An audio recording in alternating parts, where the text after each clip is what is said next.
These are looking real good. When I was a kid, I want to make sure all the fires are off.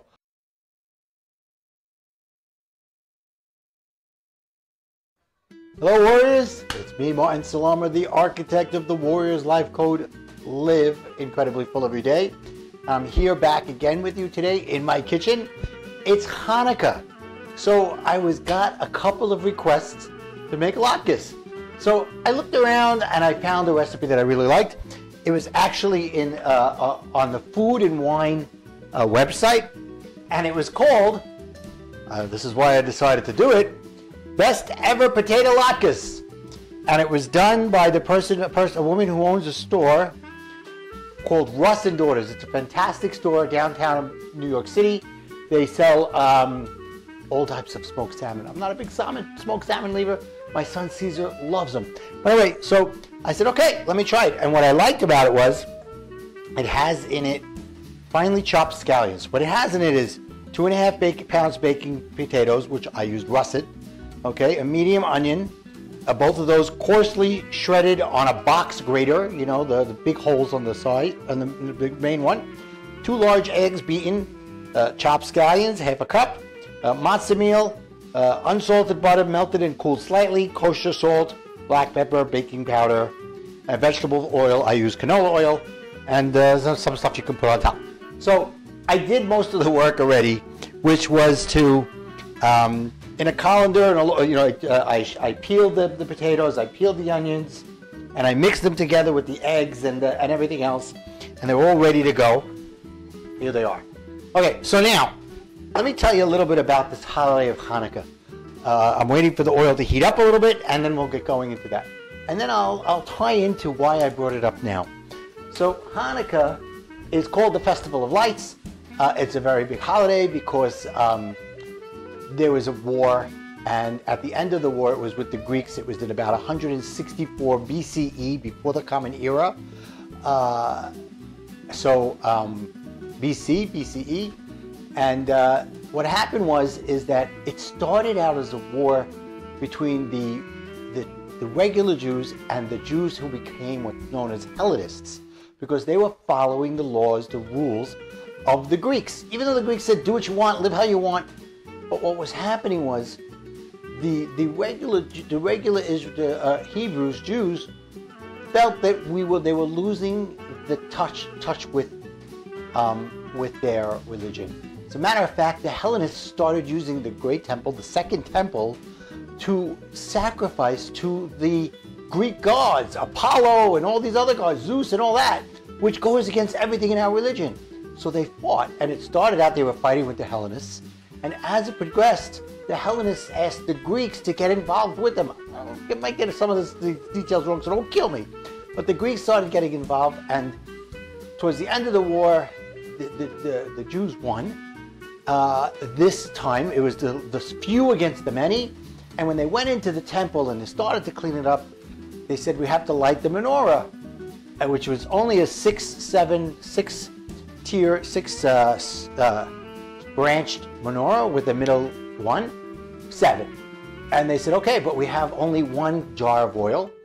And they said, okay, let's light it, and it lit for 8 days. And then they used that as a way of saying, you know what? We need to celebrate our victory and celebrate 8 days of oil that lasted for 8 days. That was a miracle, and that's where the whole concept of it came. But here, what I wanted to talk about is why am I bringing this up and now and all that? Is because always it seems, even now, right now we're in the middle of a huge anti-Semitic fight going on in the world. People are very anti-Semitic, and it's the few against the many again. And that seems to be our history. All the many come, and the Jews always come back. So why am I bringing this up now? So I'm going to start to put some of these latkes to fry, and then I'll get back to the story in a minute. So it said use a 1/4 cup holder, like this, a 1/4 cup. So I'm going to make them, and I'm going to flatten them out a little bit, and you'll see them. I'll show them to you in a little bit. So what I did was to speed up the process of frying these, because it takes a couple of batches. I heated up 2 skillets with oil. So once I put them in there, I flatten them with the back side of the 1/4 cup. Make it easier to just do that. Whoop, Oh, that got hot. And it says to do this for about 6 or 7 minutes, fry it for about 6 or 7 minutes, and flip over halfway through. So now these are cooking. So, so why am I telling you all this? Because it's about staying true to your authenticity. Whatever your truth is, whatever your authenticity is, you should stay true to it. Let me take out a spatula, so when it's time to flip them over, I'm ready. And that's what this is about. And that was what they were fighting back 2,000 plus years ago. Keeping their authenticity, keeping their religion the way it was. And it's interesting because Hanukkah falls out on the 25th day of the month of Kislev. And it goes for 8 days. And it's something, and there's another part of it as well. It happens in the wintertime. And what happened is that it's kind of like around the winter solstice. And it's a way, it seems to be in the wintertime when the light starts to get darker and darker and darker, the days get shorter, then you start to feel a little more depressed, like things are happening and things are not good. And the lights, it's like with Christmas and with Kwanzaa and all the other holidays, these are all here to help you get through that time and feel good about it. Oh, and then I just want to put this in the oven. We're also having salmon tonight, so I'm going to put that in the oven so that it's all ready around the same time. And now I'm going to flip them over. It's a little quickly, but I guess I let the oil heat a little too much. It's all good. These are looking real good. Gotta say, I'm liking this recipe. Okay? So, your authenticity is who you are. You know, don't hide from who you are. Embrace it and embrace love and being in harmony with everybody else. You know, I talked about this in another video. People are people. We all have to get along. We all have to learn to get along. Because we don't understand each other, we start to not think we can get along. Ask questions. Find out about the other person. But this is really about you and me and understanding what's going on. So the first batch is looking fantastic. And what I'm going to do is I'm going to come back in a few minutes as I'm finishing them up and show you what they look like. And we'll continue this conversation about authenticity, about being your true self, and about embracing those things so that you can allow yourself to be your real you. See you in a few minutes. Hey guys, I just wanted to pop in for a second. The first batch is done. Take a look how great this potato latkes look. I put them on a paper towel to let them drain off some of the oil. They're sitting and frying in oil. The second batch is working. And I just wanted to show you those for a couple of seconds before I come back. And I hope you're thinking about what I'm talking about and making up some thoughts that you want to add down below in the comments. See you in a couple of minutes. Hi guys, I'm back. So they're done. The latkes are all done. I sprinkled a little bit of the extra scallions I had on top for a little bit of a garnish. Came out beautiful, I think, and really cooked out well. So I'm very excited about that. Of course, I'll put the recipe in the link below so that you can take a look at it.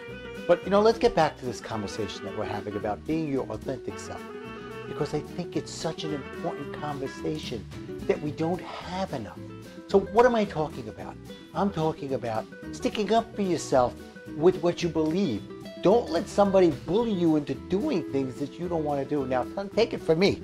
When I was a kid, I want to make sure all the fires are off. When I was a kid, I was bullied. And it was really bad, to the point that I would cry all the time. And at the time, it wasn't called bullied. It was called you're being teased. This was the 70s. The late 60s, 70s, like that. Well, more like the 70s.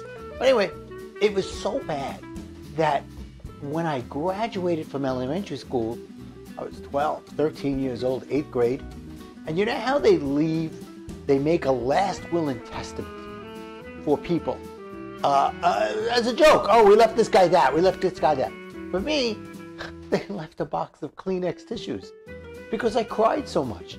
I didn't stand up for myself. I was very vulnerable, and they knew it, and they took advantage of it. And just a side note here, because I think it's important for you to see. A few years ago, I got a LinkedIn message from literally one of my oldest friends who said to me, you know, I was not a good person to you, and I apologize for the things I did to you. I said, I sent him back an email. I replied to him and I said, listen, I forgave you a long time ago. We were children. We didn't know what we were doing. But thank you for recognizing that those were things that you had done. And he answered me back, thank you so much for taking my apology, for accepting my apology, and for the things that you said. I was in a bad place when I was a kid too, and I just didn't know what I was doing, and I would take it out on you, he said to me. And it was a tough thing for him. It was a tough thing for me, for us to both to recognize that these were things that we had done. Now, as I got older and I understood and I grew up, there was a lot of soul searching I did, a lot of stuff I did. I was a people pleaser. And that came from, as many of you may know, from when I was 10 years old and my brother died. I immediately started to want to please people. And I was building up these masks, these things of who I really wasn't, because I thought that that's what I had to be. I thought they were tools to help me help others. But it was interesting, I was talking with somebody today, and it was actually a weapon against myself. Because as a people pleaser, I started to do things. Like I took things personally. Like I had to be a control freak. And I had a very short temper, to the point that I would react to everything, almost overreact many times. And I'd have to go back and fix those things. So it'll be like a nuclear reactor. You might have seen that on my website. And I talk about, are you a nuclear reactor or do you respond? That comes from my own history, my own life. And what happened was, you know, what happens when there's a nuclear reaction? There's fallout all over the place. Well, I had that kind of thing. I had fallout all over the place. I would go around and apologize. And my apology would look something like this. I'm sorry for what I did, but you know, this was going on and that was going on and the other thing. That's not an apology. That's me rationalizing the things that I did and justifying them. And if you've watched anything, to me, rationalize is two words. Rational lies, which I've trademarked. You're lying to yourself that it's rational to do things that you know aren't what you shouldn't be doing. But you do them anyway because you think that you're doing things for the greater good or to satisfy somebody else or your ego or something else. I try not to do that anymore. I'd like to say I don't do it, but I probably do a little bit here and there. We all do it. It's part of our nature. But that's my point here.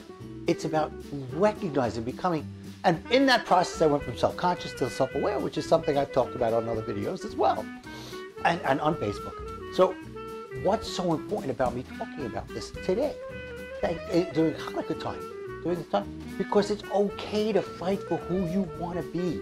It's okay for you to keep your identity and do the things. Now that doesn't mean fight physically. It means stand up for yourself. Take control of your life. And you know, they say it all the time, it's like the airplane. If there's an emergency, put the mask on yourself before you help others. Why is that? Because if you start to help others, you're going to start panicking and you're going to do things you shouldn't be doing. So do that here. Put the mask on yourself. Allow yourself to grow. It's not selfish. It's really not. It's really a part of you being self-love, which took me a long time to understand what the difference between selfish and self-love is. And all this comes to the point that it's okay. It's okay to stumble. It's okay to be vulnerable. It's okay to ask for help. It's okay to say, hey, I don't like what you're doing out there. You know, you're talking bad about people. You're talking hate. You're talking anti-Semitism, racism, anti-black, anti-gay, anti-whatever. Stop it. It's not worth it. And it's about standing up for yourself and loving yourself and loving others where they are and accepting them where they are. Is it really do anything to you? Live your whole life. Enjoy it. Enjoy it. And you know, we got another bunch of more days of Hanukkah coming along. I love this holiday. It's a wonderful holiday. We light candles, we sing, we dance. Yes, I've gotten into dancing. And Sarita will laugh when she hears this because I didn't do it in the beginning, but that was something her and her kids did, so I got into it. It's all great. It's all good stuff. I'm rambling, but I'm rambling for a reason because I think it's important that we all learn to love each other as we are and understand what these holidays are all about. Why do they happen? Why are they there? Why are they happening? And if you don't know about somebody else's holiday, ask. They're more than happy to tell you. As long as you're asking from a place of being genuine and caring and wanting to learn. The more you do that, the greater you will be for yourself and for others. It's a beautiful place to be.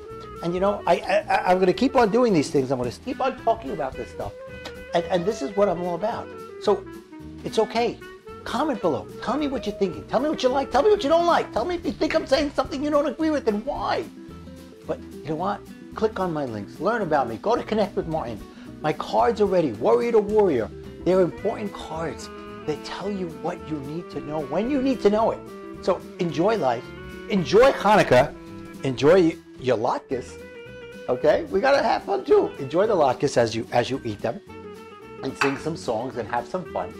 And live life. Enjoy life. Live incredibly full. And happy Hanukkah.